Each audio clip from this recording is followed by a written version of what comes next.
अस्सलाम वालेकुम नाजरीन, मेरा नाम खुशबू है। आप सबका खैर मकदम है कृषि radio SKUAST Kashmir 89.6 FM and official YouTube channel सन ज़रात में। जैसे कि आप सबको पता है, आज हम इंटरनेशनल यूथ डे मना रहे हैं और साथ ही साथ एक कैंपेन के बारे में भी हम डिस्कस करेंगे जो है नशा मुक्त भारत अभियान। इसके लिए हमने स्टूडियो में दावत दी है जो कि एक बडिंग स्कॉलर है, मिस सानिया शबीर सोहरवर्ती, और ये यूथ एम्बेसडर रही है internationally to Western Sydney University Australia, और ये यूथ एम्बेसडर रही है Yuva connect for ministry of youth affairs and sports by government of India. और जो मैम है कश्मीर से बिलोंग करती हैं।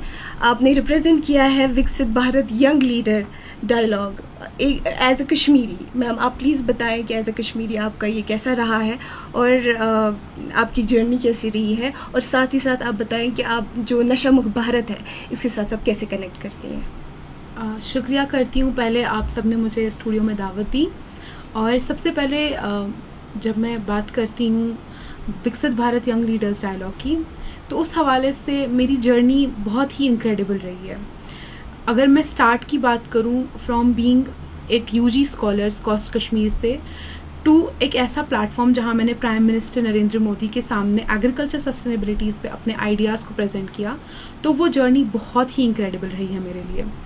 उस जर्नी में बहुत सारे ऐसे हिस्से आए जहाँ पे मुझे लगा कि बीइंग अ कश्मीरी में भी मैं ना जा पाऊँ आगे, पर क्योंकि मैं एक कश्मीर से बिलोंग करती हूँ, एक ऐसे रीजन से जहाँ की रेजिलियंस मानी जाती है और जहाँ के यूथ की रेजिलियंस उससे ज़्यादा मानी जाती है, तो मैंने गिव अप नहीं किया और मैंने अपने ideas honourable prime minister sir के सामने प्रेजेंट किए। और उसके बाद लेफ्टिनेंट गवर्नर सर के सामने भी हमने इस बात का मुजाहरा किया कि एक यूथ कैसे एम्बेसडर बन सकता है अपने रीजन का, अपने स्टेट का, और कैसे हम यूथ की वॉइस सुन के आगे बढ़ सकते हैं। और जहाँ तक ताल्लुक़ है नशा मुक्त अभियान से, मेरा कैसा ताल्लुक़ है, तो मेरे स्कूल के दिनों से ही मैं एक एनजीओ के साथ काम करती थी जो कि पर्टिकुलरली नशा मुक्त के लिए ही काम करता था।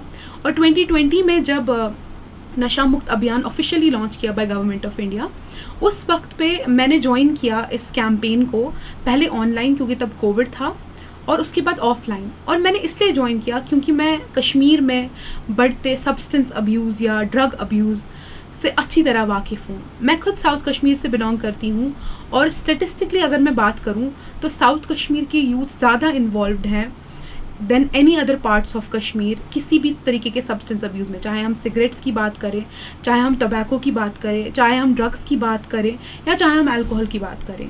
तो ये मेरी जर्नी है विकसित भारत की, और नशा मुक्त कैंपेन से मेरा क्या ताल्लुक़ है।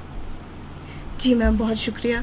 मैम, नशा मुक्त भारत अभियान के बारे में ही हम बात करेंगे। आप मुझे बताएं कि कौन से एज ग्रुप जो हमारे स्पेशली हमारे जो यूथ से वो ज़्यादा इफ़ेक्ट हो रहे हैं, तो कौन सी एज ग्रुप आपको लग रहा है वो ज़्यादा इफ़ेक्ट हो रही है इससे? रहा सवाल अगर मैं स्टेटिस्टिक्स की बात करूं, तो स्टेटिस्टिकली स्पीकिंग एज ग्रुप जो है 17 साल से लेके 25 साल तक के जो नौजवान हैं हमारे, स्पेशली जो मेल्स हैं, वो ज़्यादा इसकी तरफ राग़िब होते हैं। अब रीज़न्स कई हो सकते हैं, कभी पेयर प्रेशर होता है, कभी फैमिली प्रेशर, कभी कंपनी ठीक नहीं मिलती है, तो कभी आप पढ़ाई ना करने के बहाने ढूंढ रहे होते हैं। जहाँ तक मेरा सवाल था, जब मैंने ग्राउंड पे जाके रियलिटी चेक की, जब मैं उस कैंपेन से जुड़ी, उससे मुझे पता चला कि majority of the people, majority of the लोग जो कश्मीर में हैं, वो सब्सटेंस अब्यूज़ की तरफ जस्ट एक रिलीफ पाने के लिए, एक डोपामिन रश जिसको हम कहते हैं, थोड़ी देर का रश पाने के लिए सब्सटेंस अब्यूज़ की तरफ जाते हैं, क्योंकि उनके पास करने को और कोई चीज़ होती नहीं है, क्योंकि लेजर टाइम बहुत है, इसीलिए वो उसकी तरफ मूव करते हैं।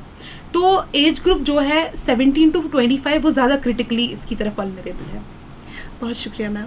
मैम, साथ ही मैं आपसे जानना चाहूँगी जो पेरेंट्स हैं, टीचर्स हैं, उनका क्या रोल है कि वो अपने बच्चों को इस सब से दूर रखें?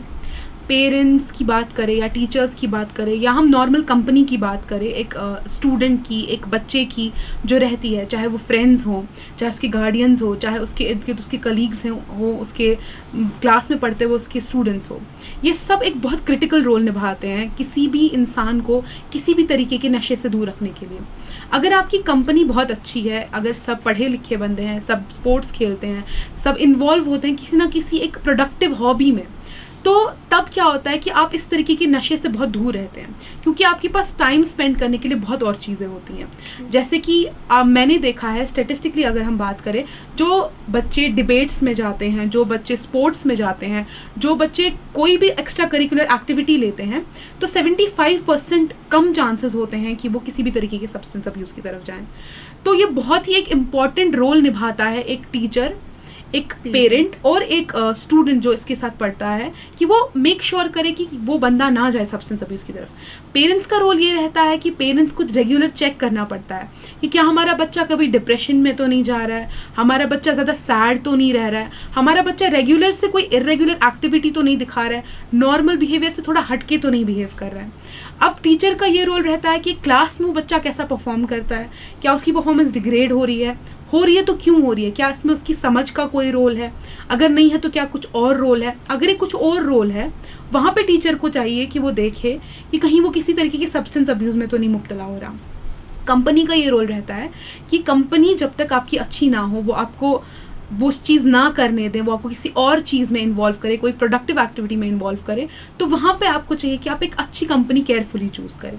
तो इन तीनों का रोल ये रहता है मेरे हिसाब से। पेरेंट्स और टीचर्स के साथ साथ फ्रेंड्स का भी काफ़ी रोल बहुत रहता है क्रिटिकल रोल रहता है जी। बिल्कुल मैम लास्टली हम आपसे ये जानना चाहते हैं कि आप हमारे लिसनर्स को क्या मैसेज देना चाहेंगे, पर्टिकुलरली जो इस सब से जूझ रहे हैं अभी, जो कि इन अल्कोहल या ड्रग्स में मुब्तला है, उनके लिए क्या मैसेज रहेगी?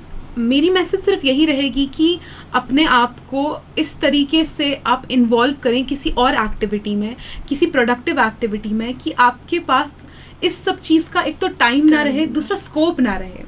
स्कोप की बात अगर मैं करूं तो आपके पास वो जरिया ना रहे, वो चैनल्स ना रहे जहां से आप तक ये सब्सटेंस अब्यूज़ पहुंच रहा है। और अगर पहुंच रहा है तो एक बच्चे में उतनी समझ हमें इनकलकेट करनी है, हमें डालनी है कि उसको पता होना चाहिए कि ये गलत है, ये चीज़ वो करेगा तो इसके क्या सर्कमस्टेंसेस रहेंगे, वो गलत है। तो ये सब समझ उसमें पैदा करना, वो शऊर पैदा करना जहाँ से वो सोच सके, समझ सके, वो चीज़ मेरी मैसेज रहेगी कि एक बच्चे को केयरफुली वो चीज़ समझनी है। और इसमें सबका ही रोल बहुत इंपॉर्टेंट है, सिर्फ उस बच्चे का नहीं जो उससे जूझ रहा है, क्योंकि वो एक विक्टिम है इस सब में।